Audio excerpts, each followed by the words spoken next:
ముఖ్యమంత్రి రేవంత్ రెడ్డి గారు శాతవాహన విశ్వవిద్యాలయంలో నిధుల దుర్వినియోగంపై విచారణ శాతవాహన విశ్వవిద్యాలయం అనేటువంటిది పేద ప్రజలకు బడుగు బలహీన వర్గాలకు ఉన్నత విద్య అందించడానికి ఆనాడు కాంగ్రెస్ ప్రభుత్వము 2008లో ఏర్పాటు చేయడం జరిగింది. అప్పటి నుంచి ఇప్పటి వరకు శాతవాహన విశ్వవిద్యాలయం మీద గత బీఆర్ఎస్ ప్రభుత్వం అనేటువంటిది సవతి తల్లి ప్రేమను ప్రదర్శించింది. 2021లో అప్పటి బీఆర్ఎస్ ప్రభుత్వము శాతవాహన విశ్వవిద్యాలయానికి ఉపకులపతిగా ప్రొఫెసర్ సంకశాల మల్లేష్ గారిని నియమించిన తర్వాత ఆ పింక్ వీసీ ఎవరైతే ఉన్నారో మల్లేష్ గారు పూర్తిగా బీఆర్ఎస్ ప్రజాప్రతినిధులకు వాళ్ళ యొక్క అడుగులకు మడుగులతో విధంగా వ్యవహరిస్తూ అక్రమాలకు ఆజ్యం పోయడం జరిగింది.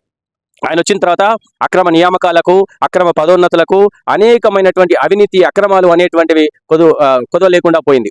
అయితే ఆయన హయాంలోనే జరిగినటువంటి అతిపెద్దమైనటువంటి అక్రమ నియామకంగా మనం చెప్పుకోవాల్సింది రిటైర్డ్ ఫైనాన్స్ ఉద్యోగి రవీందర్ గారి నియామకం. వీరిని 2018లో అప్పటి ఉమ్మడి ఆంధ్రప్రదేశ్ జీవో నంబర్ 22 ఆధారంగా వీరిని ఫైనాన్స్ ఆఫీసర్గా 2018లో అప్పటి ప్రభుత్వం నియమించడం జరిగింది.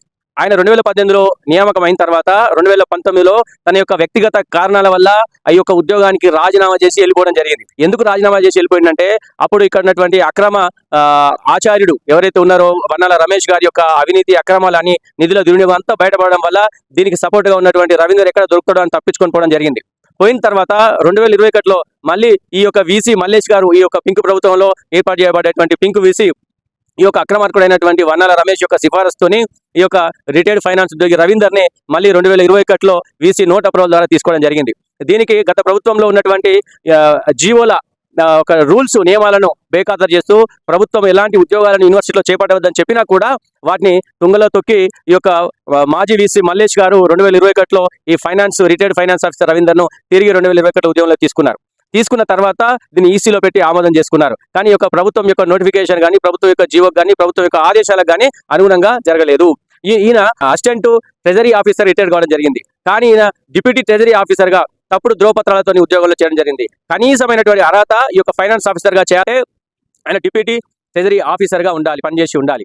తర్వాత 3 ఏళ్ల పదవీ కాలం మాత్రమే వారికి ఉంటుంది. వారి యొక్క పనితనంలో ఉన్నటువంటి మంచితనం ఆధారంగా 6 ఏళ్ల వరకు కూడా పెంచుకోవచ్చు. కానీ ఈయన మీద అనేక అవినీతి అక్రమ ఆరోపణలు ఉన్నప్పటికీ కూడా ఈ యొక్క వీసీ మల్లేష్ గారు అనేటువంటిది ఇవాళ ఆయనను ఎంకరేజ్ చేయడం జరిగింది. వాహనాల దుర్వినియోగం, వాహనాల అక్రమ కొనుగోళ్లు, వాహనాల యాక్సిడెంట్ల మీద బిల్లులు, వాటికైన ఖర్చులు, ఆ ఇన్సూరెన్స్, ఆ కేసుల వివరాలు తెలుపని మొన్న రీసెంట్ గా జరిగిన ఆడిట్ లో కూడా అడిగితే అవన్నీ కాన్ఫిడెన్షియల్ అని చెప్పి దాటవేసి మేనేజ్ చేయడం జరిగింది.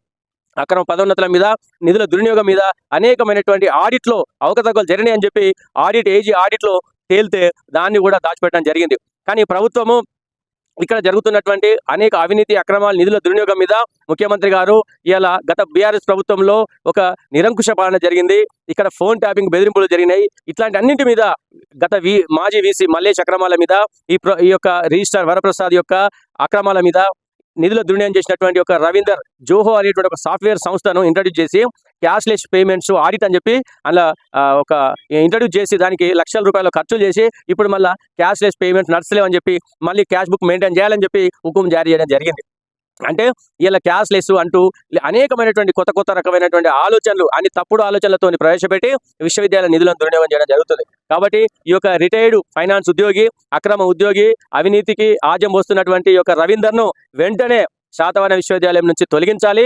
దీనిపై ఇన్ఛార్జ్ వీసీ సురేంద్ర మోహన్ గారు, అదేవిధంగా ప్రిన్సిపల్ సెక్రటరీ బుర్రా వెంకటేశం గారు, ముఖ్యమంత్రి రేవంత్ రెడ్డి గారు దీని మీద దృష్టి పెట్టి శాతవాహన విశ్వవిద్యాలయంలో 2021 నుంచి జరుగుతున్నటువంటి అనేక అవినీతి అక్రమాల మీద, తప్పుడు 12B సమర్పించిన తప్పుడు నివేదికల మీద, అన్యాయంగా 5 కాంట్రాక్ట్ అధ్యాపకులను తొలగించిన దాని మీద, ప్రతి ఒక్క అంశం మీద ముఖ్యమంత్రి రేవంత్ రెడ్డి గారిని మేము విన్నవించుకుంటున్నాం.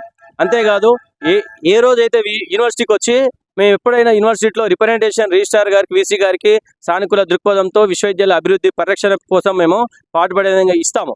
అయితే ఈ యొక్క రిజిస్ట్రార్ వరప్రసాద్ గారు వారికి నేను ఇట్లా రిప్రజెంటేషన్